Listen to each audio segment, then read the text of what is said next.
ألم يعلموا أن الله هو يقبل التوبة عن عباده ويأخذ الصدقات وأن الله هو التواب الرحيم۔ کیا یہ نہیں جانتے کہ بے شک اللہ ہی اپنے بندوں کی توبہ قبول کرتا ہے اور صدقات کو لیتا ہے، اور بے شک اللہ ہی بہت توبہ قبول کرنے والا، بہت رحم فرمانے والا ہے۔ آج سورہ توبہ کی آیت نمبر 104 سے بیان ہے کہ کیا یہ نہیں جانتے کہ بے شک اللہ ہی اپنے بندوں کی توبہ قبول کرتا ہے اور صدقات کو لیتا ہے، اور بے شک اللہ ہی بہت توبہ قبول کرنے والا اور بہت رحم فرمانے والا ہے۔ اس سے پچھلی آیات میں سورہ حضرت ابو لبابہ کا ذکر گزرا تھا، جن کے متعلق یہ بیان ہوا تھا کہ وہ غزوہ تبوک میں جانے سے بغیر کسی عذر کی وجہ سے وہ رہ گئے تھے جن سے۔ اب آگے فرمایا جا رہا ہے اس آیت کے اندر اللہ تعالیٰ نے ایک حتمی طور پر ایک خبر دے دی، ایک اعلان فرما دیا کہ اللہ تعالیٰ جو اس کے بندے ہیں وہ ان کی توبہ قبول کرتا ہے، ان کی توبہ قبول فرما لیتا ہے، اور پھر ان کے صدقات کو لے لیتا ہے، ان کے صدقات کو لیتا ہے، تاکہ بندوں کے اندر زیادہ سے زیادہ ایک شوق کے ساتھ اور ایک رغبت کے ساتھ، ایک شوق کے ساتھ، ذوق کے ساتھ وہ لوگ جو ہیں اللہ کے راستے میں خیرات کریں یا صدقہ کریں۔ تو جس کی چیز کو محبت سے قبول کیا جائے، پھر وہ زیادہ سے زیادہ اس چیز میں کوشش کرتا ہے اور اس میں زیادتی کرتا ہے۔ حضرت ابو ہریرہ رضی اللہ تعالی عنہ بیان کرتے ہیں کہ نبی کریم صلی اللہ علیہ وسلم نے فرمایا، جو شخص بھی کسی پاک چیز کو صدقہ کرتا ہے اور اللہ پاک چیز کے سوا اور کسی چیز کو قبول نہیں کرتا، یہ ایک علیحدہ بات ہے کہ اللہ پاک چیز کو قبول کرتا ہے، تو جو بندہ بھی کسی پاک چیز کا صدقہ کرتا ہے، اللہ پاک چیز کے سوا کوئی اور چیز کو قبول نہیں کرتا، تو رحمان اس کو اپنے ہاتھ سے لیتا ہے، بھلے وہ ایک کھجور ہی کیوں نہ ہو۔ کوئی بندہ صدقہ کرنے والا ہو، وہ ایک کھجور ہی کیوں نہ صدقہ کرے، تو پھر وہ جو کھجور ہے وہ رحمان کے ہاتھ میں بڑھتی رہتی ہے، یہاں تک کہ وہ جو کھجور ہے وہ ایک پہاڑ سے بھی بڑی ہو جاتی ہے، ایک پہاڑ سے بھی بڑی۔ جیسا کہ تم میں سے کوئی شخص اپنے گھوڑے کو یا اس کے بچھیرے کو بڑھاتا رہتا ہے، ان میں اضافہ کرتا رہتا ہے، تو اسی طرح وہ جو کھجور جو صدقہ کی جاتی ہے، بھلے وہ ایک کھجور ہی کیوں نہ ہو، وہ جب اللہ الرحمن کے ہاتھ میں بڑھتی ہے، یہاں تک کہ وہ ایک پہاڑ بن جاتی ہے۔ اور ایک روایت کے اندر ہے کہ ایک لقمہ، یعنی اگر کوئی بندہ ایک لقمہ بھی صدقہ کر دے کسی کے لیے، تو وہ لقمہ بھی بڑھتا رہتا ہے، یعنی وہ ایک پہاڑ بن جاتا ہے۔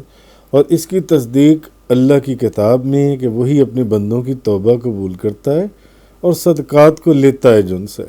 تو حضرت اسماء رضی اللہ تعالی عنہا آپ بیان کرتی ہیں کہ میں نے عرض کیا، یا رسول اللہ، میرے پاس صرف وہ مال ہے جو مجھے حضرت زبیر نے دیا، کیا میں صدقہ کروں؟ آپ نے فرمایا، صدقہ کرو اور ہاتھ نہ روکو۔ انہوں نے حضرت اسماء نے جب ان سے پوچھا کہ آپ بتائیے کہ میں صدقہ کروں جو ان سے، تو حضور نے فرمایا، صدقہ کرو، ہاتھ نہ روکو، ورنہ تم سے بھی ہاتھ روک لیا جائے گا۔ جب تم صدقہ کرنے سے ہاتھ کو روکو گی تو پھر تم سے بھی ہاتھ کو روک لیا جائے گا، یعنی جو عنایات، جو برکتیں، جو رحمتیں۔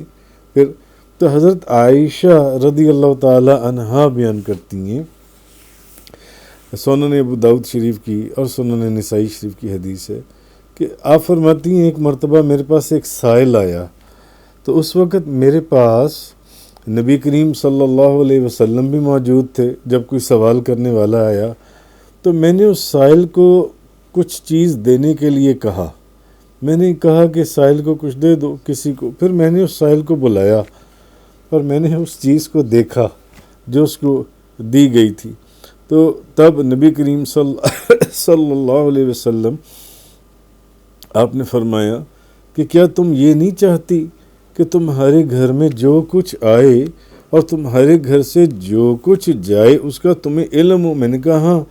آپ نے فرمایا ٹھہرو اے عائشہ، تم گن گن کر نہ دیا کرو، یہ جو تم گن گن کر دیتی ہو نا عائشہ، گن گن کر نہ دیا کرو، ورنہ اللہ بھی تمہیں گن گن کر ہی دے گا۔ جب کسی کو دو تو پھر گننے وغیرہ کا حساب نہ رکھو، دے دیا کرو، تو جیسے دو گی ویسے پھر تمہیں بھی دیا جائے گا جن سے، تو گن گن کر نہ دیا کرو ورنہ پھر اللہ بھی تمہیں گن گن کر ہی دے گا۔ جیسے کہ حضور نے حضرت اسماء کو فرمایا جب انہوں نے کہا کہ میں صدقہ کروں، تو حضور نے فرمایا صدقہ کرو، ہاتھ نہ روکو ورنہ تم سے بھی ہاتھ روک لیا جائے گا، کرو صدقہ۔ اور اس سے پچھلی حدیث میں کہ بے شک ایک کھجور کرو پہاڑ کے مانند بن جائے گی، ایک لقمہ کرو پہاڑ کے مانند بن جائے گا۔ تو فرمایا صدقہ کرو، صدقے ہاتھ کو نہ روکو ورنہ تم سے بھی روک لیا جائے گا۔ اور اس حدیث میں فرمایا اے عائشہ گن گن کر نہ دیا کرو ورنہ تمہیں بھی گن گن کر دیا جائے گا۔ تو حضرت عمر بن عوف رضی اللہ تعالی عنہ بیان کرتے ہیں کہ مسلمان کا صدقہ، جو مسلمان صدقہ کرتا ہے یہ اس کی عمر بڑھاتا ہے، یہ عمر میں زیادتی کرتا ہے جو مسلمان کا صدقہ ہے، اور نہ صرف عمر بڑھاتا ہے بلکہ بری موت کو بھی دور کرتا ہے۔ یعنی ایک تو اس کو بری موت نہیں آئے گی جو بندہ صدقہ کرنے والا ہے، بھلے وہ ایک کھجور ہی کیوں نہ کرنے والا ہو، بھلے وہ پانی کا ایک گھونٹ ہی کرنے والا کیوں نہ ہو، وہ دودھ کا ایک گھونٹ کرنے والا کیوں نہ ہو، وہ ایک لقمہ ہی صدقہ کرنے والا، مگر صدقہ۔ بہرحال اس حدیث میں حضرت عمر بن عوف رضی اللہ تعالی عنہ فرماتی ہیں کہ مسلمان کا صدقہ عمر میں زیادتی کرتا ہے، اور جو بری موت ہے اس سے انسان کو محفوظ رکھتا ہے، بری موت سے، اور اللہ اس کی وجہ سے تکبر اور فخر کو دور کرتا ہے جب وہ صدقہ کرتا ہے جن سے۔ تو حضرت عقبہ بن عامر فرماتے ہیں کہ نبی پاک صلی اللہ علیہ وسلم نے فرمایا صدقہ دینے والوں کی قبروں سے گرمی کو دور کرتا ہے۔ جو بندہ صدقہ کرتا ہے، کسی کو ایک کھجور دے دی، ایک روٹی لے کے دے دی، دودھ کا ایک گلاس پلا دیا، پانی دے دیا، آٹا دے دیا، چاہے کوئی بھی اس نے صدقہ کیا، آپ فرماتے ہیں کہ نبی پاک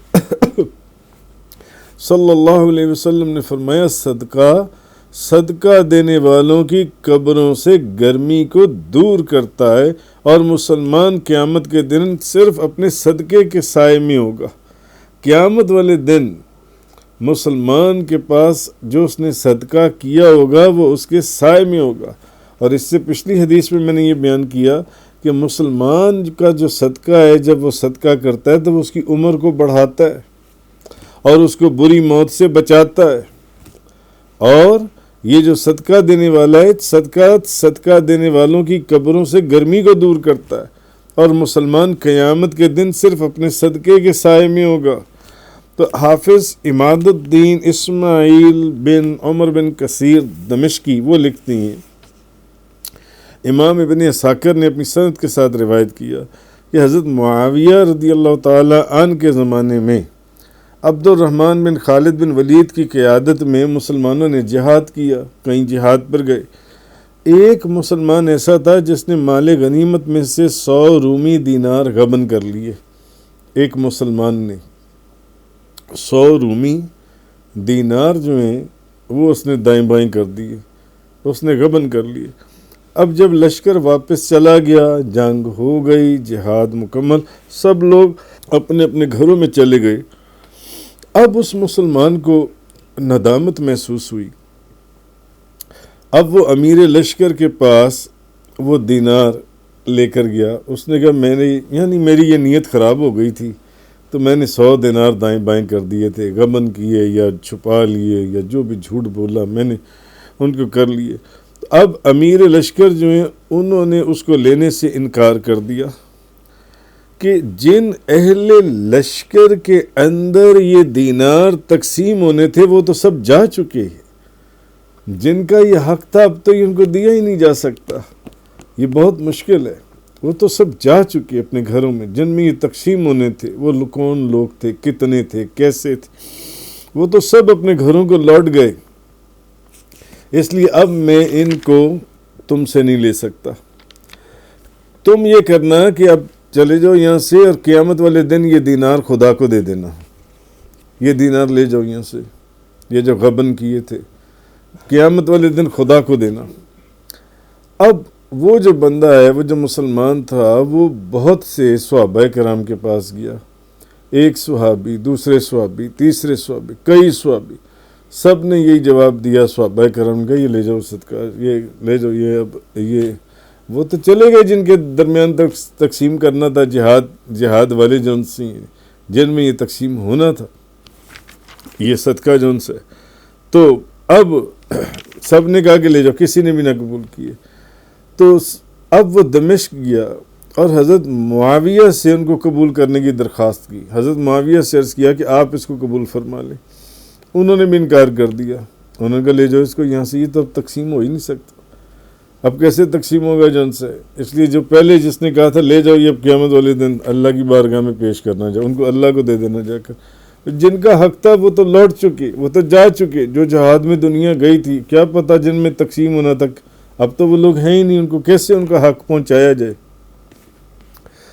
خیر وہ روتا ہوا اب وہ نکلا تو اس کو عبداللہ بن الشاعر سبکسی کے پاس سے گزرا. تو انہوں نے اس سے رونے کا سبب پوچھا. انہوں نے کہا کہ بھی تم رو کیوں رہی ہو, مجھے یہ بتاؤ. تو اب وہ رو رہے. ندامت تھی کہ میں نے ایک گناہ کا ارادہ کیا یا گناہ کا میں نے کام کیا. اب ندامت کی وجہ سے ہر بندے کے پاس جا رہا ہے, کوئی میرا یہ صدقہ وہ لے لے, 100 دینار جن سے. اب اس نے سارا ماجرا سنایا کہ مال غنیمت میں سے میں نے 100 دینار جن سے وہ میں نے دائیں بائیں کیے تھے جن سے, 100 رومی دینار جن سے.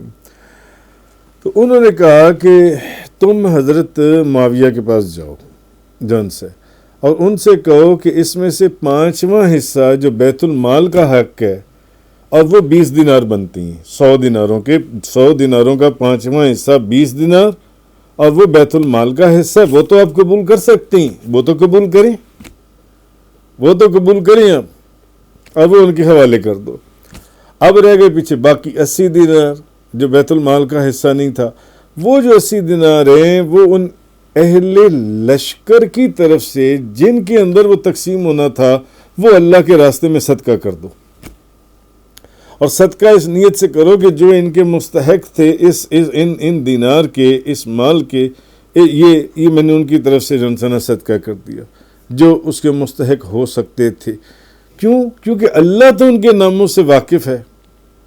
اللہ ان کے ناموں اور ان کے جو پتہ ہے کہ وہ کس ایڈریس کے اوپر رہتے ہیں, اللہ تو ان کے ناموں سے بھی واقف ہے اور ان کے پتوں سے بھی واقف ہے, ان کے ایڈریس سے بھی واقف ہے.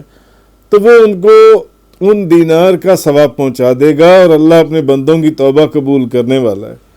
یعنی ان بزرگوں نے کہا کہ تم اس کا جو 5واں حصہ ہے نا, جو بیت المال کا حصہ ہے, وہ تو حضرت امیر معاویہ کو کہو نا قبول کریں جون سے.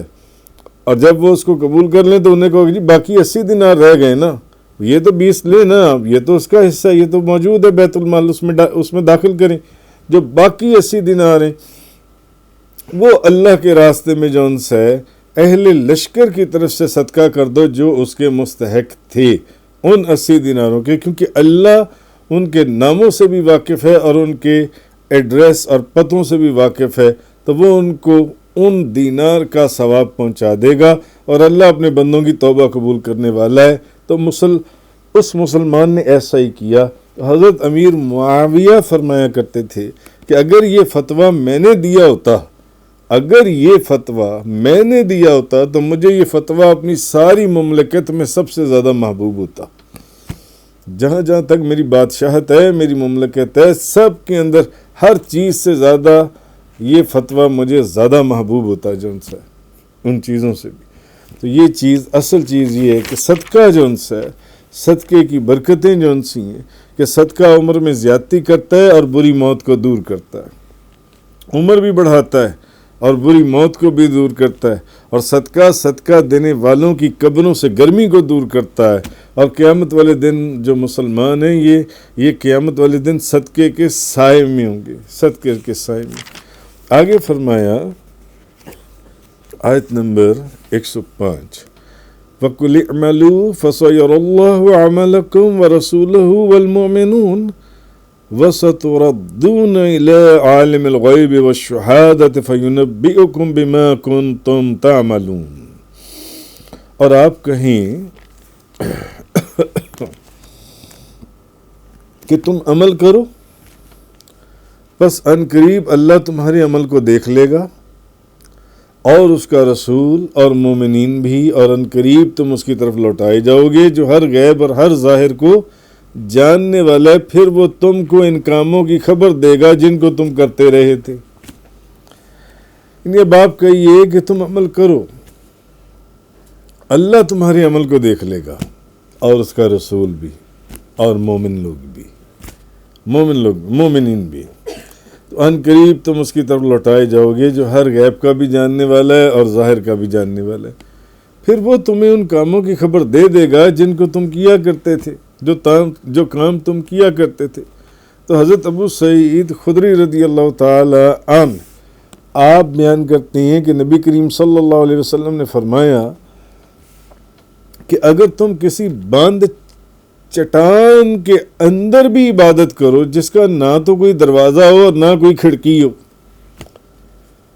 ایسی بند چٹان کے اندر تم عبادت کرو جس کا نہ کوئی دروازہ ہو اور نہ ہی کوئی کھڑکی ہو، تب بھی لوگوں کے لیے عمل ظاہر ہو جائیں گے، خواہ وہ جو بھی عمل کریں، خواہ وہ جو عمل بھی ہوں، جو بھی عمل کریں، تب بھی لوگوں کے لیے عمل جو ان سے ظاہر ہو جائیں گے۔ حضرت ابو سعید خدری فرماتے ہیں بند چٹان جس کا نہ کوئی کھڑکی ہو اور نہ دروازہ ہو۔ حضرت انس بن مالک رضی اللہ تعالیٰ عنہ بیان کرتے ہیں کہ نبی پاک صلی اللہ علیہ وسلم نے فرمایا تمہارے اعمال تمہارے مرے ہوئے قرابت داروں اور رشتہ داروں پر پیش کیے جاتے ہیں۔ معلوم ہوا کہ مومنین جانتے ہیں آپ کے اعمال کو، جو ان سا جانتے ہیں۔ حضرت انس بن مالک فرماتے ہیں نبی پاک صلی اللہ علیہ وسلم نے فرمایا تمہارے اعمال تمہارے مرے ہوئے قرابت داروں اور رشتہ داروں پر پیش کیے جاتے ہیں، اگر وہ نیک عمل ہوں تو تمہارے قرابت دار، تمہارے رشتہ دار وہ خوش ہوتے ہیں ان اعمال سے، اور اگر وہ نیک اعمال نہ ہوں تو وہ دعا کرتے ہیں اے اللہ تو ان پر اس وقت تک موت طاری نہ کرنا جب تک تو ان کو اس طرح ہدایت نہ دے جس طرح تو نے ہمیں ہدایت دی تھی۔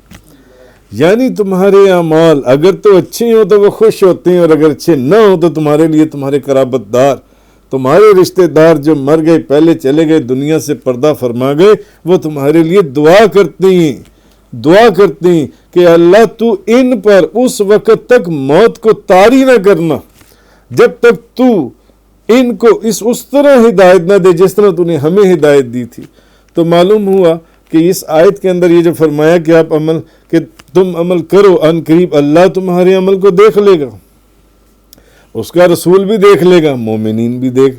اس کا مطلب ہے کہ رشتہ دار، قرابت دار بھی تمہارے اعمال کو جانتے ہیں، تم کیا اعمال کرتے ہو، وہ بھی تمہارے اعمال کو جانتے ہیں جو دنیا سے چلے گئے۔ تو حضرت انس رضی اللہ تعالیٰ عنہ بیان کرتے ہیں کہ نبی کریم صلی اللہ علیہ وسلم نے فرمایا، مسند احمد صحیح بخاری شریف کی حدیث اور بے شمار کتابوں میں، کہ نبی پاک صلی اللہ علیہ وسلم نے فرمایا تم پر کوئی حرج نہیں ہے اگر تم کسی شخص پر اس وقت تک تعجب نہ کرو جب تک کہ اس کا خاتمہ نہ ہو جائے۔ حضور نے فرمایا کسی شخص پر اس کے خاتمے سے پہلے تعجب نہ کرو، کسی شخص کے اوپر۔ یہ حدیث پہلے بھی میں آپ لوگوں کو سنا چکا ہوں اور بتا چکا ہوں، کیونکہ ایک عمل کرنے والا ایک زمانے تک ایسے عمل کرتا ہے کہ اگر انہی اعمال کے اوپر مر جائے تو وہ جنت میں داخل ہو جائے گا۔ ایک بندہ اپنے عمل کرتا ہے مگر اگر وہ انہی اعمال کے اوپر مر جائے تو وہ جنت میں داخل ہو جائے گا، پھر وہ پلٹتا ہے اور برے عمل کرتا ہے، اس لیے اس کے اوپر تعجب نہ کرو کہ تم تعجب کرنے لگ جاؤ کہ یہ تو بڑا نیک، بڑا جنتی، بڑا فلانا، بڑا یہ بند۔ نہیں، حضور نے، نبی کریم صلی اللہ علیہ وسلم نے فرمایا کیوں؟ جب تک اس وقت تک تعجب نہ کرو جب تک کہ اس کا خاتمہ نہ ہو جائے۔ اس لیے کہتے ہیں یا اللہ خاتمہ بالایمان چاہیے جن سے. تو ایک عمل کرنے والا ایک زمانے تک تو نیک عمل کرتا ہے. ایک بندہ آپ کو نیک عمل کرتے ہوئے نظر آتا ہے، مگر پھر اگر تو وہ ان اعمال کے اوپر مر جائے تو جنت میں چلا جائے، مگر ہوتا کہ بعد میں وہ گناہوں کی طرف لوٹ جاتا ہے، وہ گناہوں والے عمل کرتا ہے. اور ایک بندہ ایک زمانے تک برے عمل کرتا ہے، اگر ان پر مر جائے تو دوزخ میں چلا جائے، مگر پھر وہ پلٹتا ہے اور نیک عمل کرتا ہے. اور جب اللہ کسی بندے کے ساتھ نیکی کا ارادہ کرتا ہے تو موت سے پہلے اس سے نیک عمل کرا لیتا ہے. جب اللہ تعالیٰ کسی بندے کے ساتھ نیکی کا ارادہ کرتا ہے تو موت سے پہلے اس سے نیک عمل کروا لیتا ہے. تو صحابہ کرام نے پوچھا یا رسول اللہ وہ اس سے کیسے عمل کراتا ہے؟ آپ نے فرمایا وہ اس کو نیک عمل کی توفیق دے دیتا ہے. صحابہ کرام نے پوچھا کہ یا رسول اللہ یہ کیسے ہو سکتا ہے کہ وہ کیسے عمل کراتا ہے جو ان سے؟ فرمایا کہ وہ نیک عمل کی اللہ تعالیٰ توفیق دے دیتا ہے، پھر اس کی روح قبض کر لیتا ہے اس شخص کی جون سے. یعنی حضور نے فرمایا کہ کسی کے خاتمے سے پہلے اس کے اوپر تعجب نہ کرو. جو تمہیں نظر آ رہا ہے کہ آج نیکی کی طرف جا رہا ہے، ہو سکتا ہے آنے والے وقتوں میں وہ تمہیں کسی گندگی کے ڈھیر پر نظر آئے. اس حدیث کا یہ معنی کہ تم پر کوئی حرج نہیں ہے اگر تم کسی شخص پر اس وقت تک تعجب نہ کرو جب تک کہ اس کا خاتمہ نہ ہو جائے. کیوں؟ کیونکہ ایک عمل کرنے والا ایک زمانے تک ایسے عمل کرتا رہتا ہے کہ اگر وہ ان پر مر جائے تو جنت میں داخل ہو جائے، مگر اس کی قسمت میں یہ لکھا ہوتا ہے کہ یہ نیکی کا وقت ایک وقت تک ہے، اس کے بعد اس نے وہ عمل کرنے ہیں جو اس کو جنت کی بجائے جہنم میں پہنچائیں گے. اس لیے اس کی ان نیکیوں کے اوپر تعجب، ان چیزوں کے اوپر تعجب نہ کرو. یہ نبی کریم صلی اللہ علیہ وسلم نے اس حدیث میں. تو صحابہ نے پوچھا یا رسول اللہ پھر وہ کیسے عمل کراتا؟ آپ نے فرمایا کہ اللہ تعالیٰ پھر اس کو نیک عمل کی توفیق دے دیتا ہے، پھر اس کی روح قبض کر دیتا.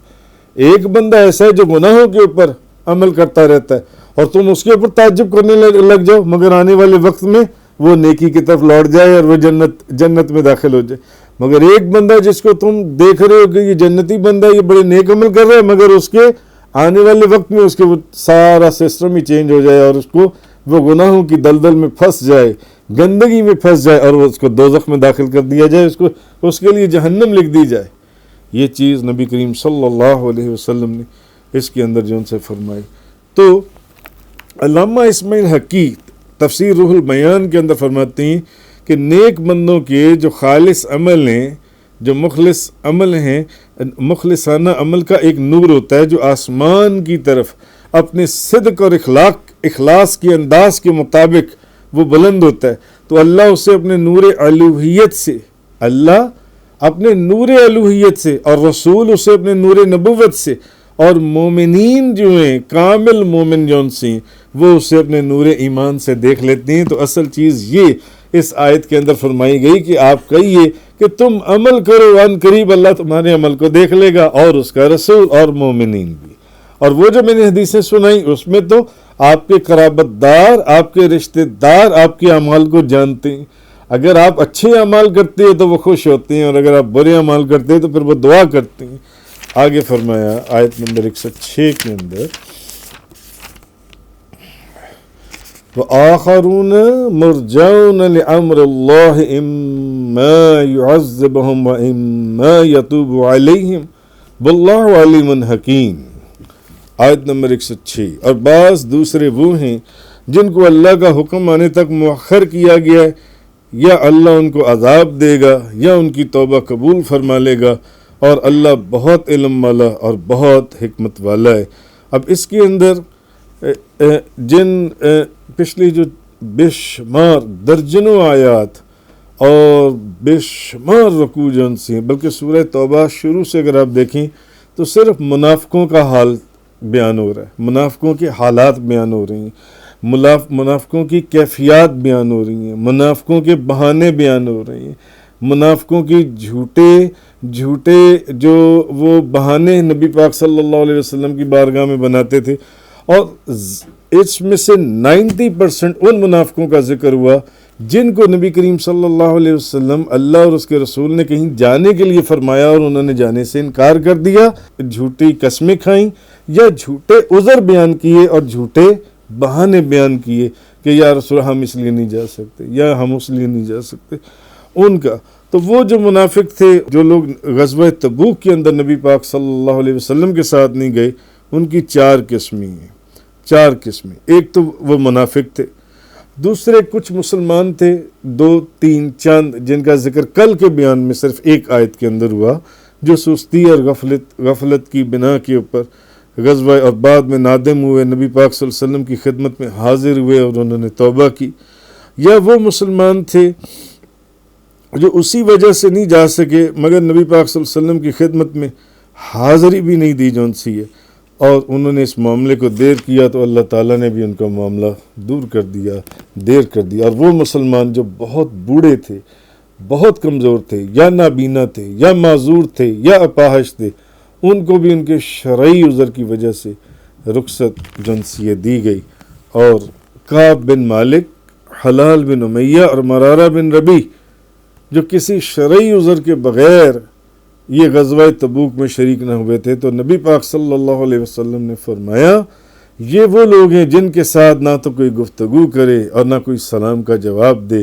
اور یہ وہ لوگ تھے جن کا احادیث میں ذکر آتا ہے کہ جو نبی کریم صلی اللہ علیہ وسلم کے حکم کے باوجود آپ کے حکم کے اوپر جب عمل نہیں کیا تو نبی پاک صلی اللہ علیہ وسلم بلکہ تمام صحابہ کرام جو ہیں ان کی شکل بھی نہیں دیکھتے تھے، بلکہ جس راستے سے وہ آتے تھے وہ راستہ تبدیل کر دیتے تھے، ان سے کلام نہیں کرتے تھے، یہاں تک کہ وہ لوگ خودکشی کا سوچتے تھے کہ نبی کریم صلی اللہ علیہ وسلم اور نبی پاک صلی اللہ علیہ وسلم کے غلام اور آپ کے اصحاب جو ہیں وہ ہماری طرف دیکھتے نہیں ہیں، ہم سے بات نہیں کرتے، ہمیں دیکھ کر اپنا راستہ تبدیل کر دیتے تھے. کیوں ان سے کلام نہیں کرتے تھے؟ کیونکہ نبی کریم صلی اللہ علیہ وسلم کے وفادار تھے. کہ یہ لوگ وہ لوگ تھے جنہوں نے حضور کا حکم نہیں مانا تھا جو ان سے. تو یہ اگر آپ دیکھیں سورہ توبہ تو پچھلی درجنوں آیات، بلکہ کم و بیش یہ 100 آیات سے ہی یہ انہی منافقوں کا ذکر چل رہا ہے جن کے جو مختلف عذر بہانے تراشتے تھے. اور پھر اس میں اس منافق کا بھی ذکر اسی کے اندر گزرا جو پہلے روز نبی پاک صلی اللہ علیہ وسلم کی بارگاہ میں حاضر ہوتا تھا، اس کے بعد اس نے 2 دن کے بعد آنا شروع کیا، پھر اس نے 3 دن کے بعد، پھر اس نے 5 دن کے بعد، پھر اس نے 10 دن کے بعد، پھر 15 دن میں اس نے آنا شروع کر دیا، یہاں تک کہ وہ شخص تھا جس کا صدقہ اور خیرات اور کسی قسم کا ہدیہ لینے سے اللہ اور اس کے رسول نے منع فرما دیا کہ اس شخص کے ہاتھ سے کوئی صدقہ خیرات یا ہدیہ قبول نہ کیا جائے. یہاں تک کہ جب نبی پاک صلی اللہ علیہ وسلم کے بعد وہ حضرت ابو بکر صدیق کے زمانے میں پہنچا، انہوں نے بھی اس کا صدقہ قبول نہیں کیا. حضرت عمر فاروق کے زمانے میں پہنچا، انہوں نے بھی اس کا صدقہ، وہ روتا تھا اور تڑپتا تھا. پھر حضرت عثمان غنی کے زمانے میں انہوں نے کہا سوال ہی نہیں پیدا ہوتا. جس کا صدقہ خیرات ہدیہ خیرات کوئی چیز قبول اللہ اس کے رسول حضرت ابو بکر صدیق، عمر فاروق، عثمان غنی نے نہیں کی، وہ عثمان غنی اس کا صدقہ اور خیرات کیسے قبول کر سکتی ہیں؟ تو یہ کچھ لوگ تھے جن کا ذکر اس آیت کے اندر آیا. تو آیت نمبر 106 کے اندر اللہ تبارک و تعالیٰ نے فرمایا اور بعض دوسرے وہ ہیں جن کو اللہ کا حکم آنے تک مؤخر کیا گیا ہے، یا اللہ ان کو عذاب دے گا یا ان کی توبہ قبول فرمائے گا جو حکم کے باوجود نہیں گئے تھے. اور اللہ بہت واللہ علیم حکیم، اور اللہ بہت علم والا، بے حد حکمت والا ہے. تفسیر قرآن کا یہ لیکچر انگلش میں سننے کے لیے براہ کرم ڈسکرپشن میں موجود لنک پر کلک کریں.